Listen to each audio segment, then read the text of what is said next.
Hindu calendar के अनुसार फाल्गुन के महीने की पूर्णिमा पर होलिका दहन किया जाता है। होलिका दहन यानी होली से जुड़ी कुछ पौराणिक कथाएं हैं और मान्यताएं भी हैं। हालांकि ज्यादातर लोगों को होलिका और प्रहलाद वाली कहानी पता है, लेकिन इसके अलावा शिवजी, कामदेव और राजा रघु से जुड़ी मान्यताएं भी हैं जो होलिका दहन से जुड़ी हैं। होलिका दहन से जुड़ी ये कथाएं और मान्यताएं हमें बुराई पर अच्छाई की जीत का संदेश देती हैं। वहीं इनसे समानता और एकता की शिक्षा भी मिलती है। आप सभी को हमारी तरफ से होली की हार्दिक शुभकामनाएं।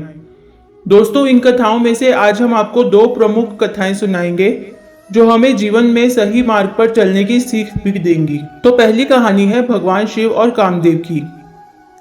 इंद्र ने कामदेव को भगवान शिव की तपस्या भंग करने का आदेश दिया था। कामदेव ने उसी समय वसंत को याद किया और अपनी माया से वसंत का प्रभाव फैलाया। इससे सारे जगत के प्राणी काम मोहित हो गए। कामदेव का शिव को मोहित करने का यह प्रयास होली तक चला। होली के दिन भगवान शिव की तपस्या भंग हुई। उन्होंने रोष में आकर कामदेव को भस्म कर दिया तथा यह संदेश दिया कि होली पर काम, जो कि मोह, इच्छा, लालच और धन का होता है, इनको अपने पर हावी ना होने दें। होलिका दहन से जुड़ी दूसरी कहानी जो काफी प्रसिद्ध है, भक्त प्रहलाद और होलिका की कहानी। इसके अनुसार हिरण्यकश्यप प्राचीन भारत में एक राजा था जो एक दानव की तरह था।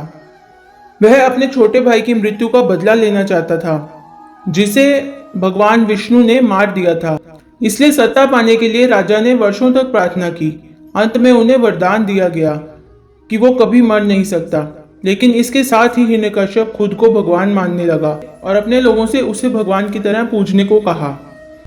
क्रूर राजा के पास प्रहलाद नाम का एक बेटा था जो भगवान विष्णु का बहुत बड़ा भक्त था। प्रहलाद ने कभी अपने पिता के आदेश का पालन नहीं किया और भगवान विष्णु की पूजा करता रहा। राजा इतना कठोर था कि उसने अपने ही बेटे को मारने का फैसला किया, क्योंकि उसने उसकी पूजा करने से इनकार कर दिया था। हिरण्यकश्यप की बहन होलिका को वरदान था कि वो कभी जल नहीं सकती। हिरण्यकश्यप ने अपनी बहन होलिका से पूछा कि उसकी गोद में प्रहलाद के साथ अग्नि की एक चिता पर बैठना है। उसकी योजना प्रहलाद को जलाने की थी, लेकिन उनकी योजना प्रहलाद के ऊपर नहीं चली। जो भगवान विष्णु के नाम का पाठ कर रहे थे वो सुरक्षित थे, लेकिन होलिका जलकर राख हो गई। इसके बाद भगवान विष्णु ने हिरण्यकश्यप का वध किया।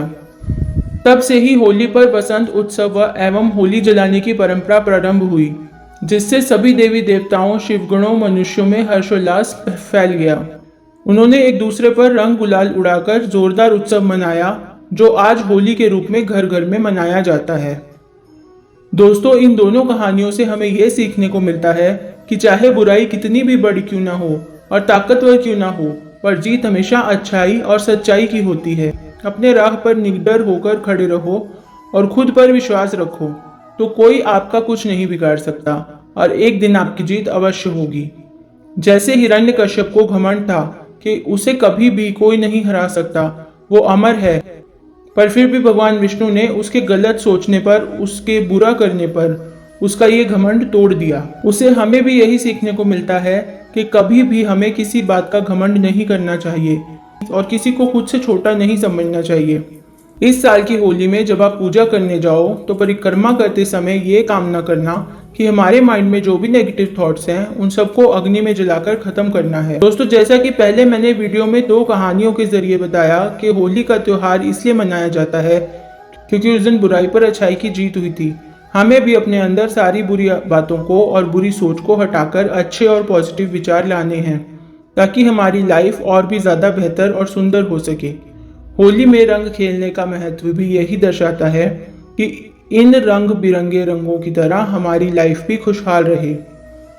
दोस्तों, इसके अलावा होली का श्री कृष्ण और राधा रानी से भी संबंध है, जो कि हमें प्रेम की भावना सिखाता है। कृष्णा कहते हैं कि संसार में जितना प्रेम दोगे उससे दुगना आपके पास लौट कर आएगा। यदि आपके पास सब कुछ है परंतु प्रेम नहीं है तो आप इस संसार के सबसे बड़े अभागी हो। होली के त्योहार पर प्रेम की बात ना हो, ऐसा तो हो ही नहीं सकता। होली मनाने का सबसे खास भाव क्या होता है? प्रेम। जीवन में अगर प्रेम ना हो तो जीवन का कोई आधार ही नहीं रह जाता।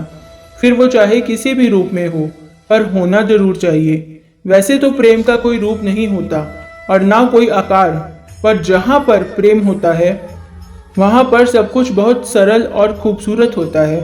प्रेम ही हर भाव की नींव होता है, चाहे वो भाईचारा हो, मित्रता हो या खुशियाँ हो, सब कुछ प्रेम से ही पूर्ण होता है।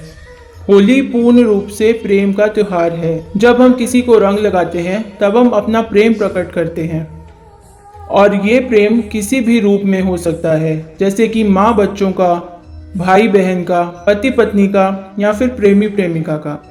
होली का तो मतलब ही है मन से भेदभाव और नफरत को मिटाकर प्रेम से आगे बढ़ना। इसलिए आप सभी इस होली पर ये प्रण लीजिए कि अपने अंदर से नफरत और नेगेटिविटी को बाहर निकालकर सबको प्यार देंगे और सबका प्यार पाएंगे। एक बार फिर से हमारी तरफ से आप सभी को होली की बहुत बहुत शुभकामनाएं।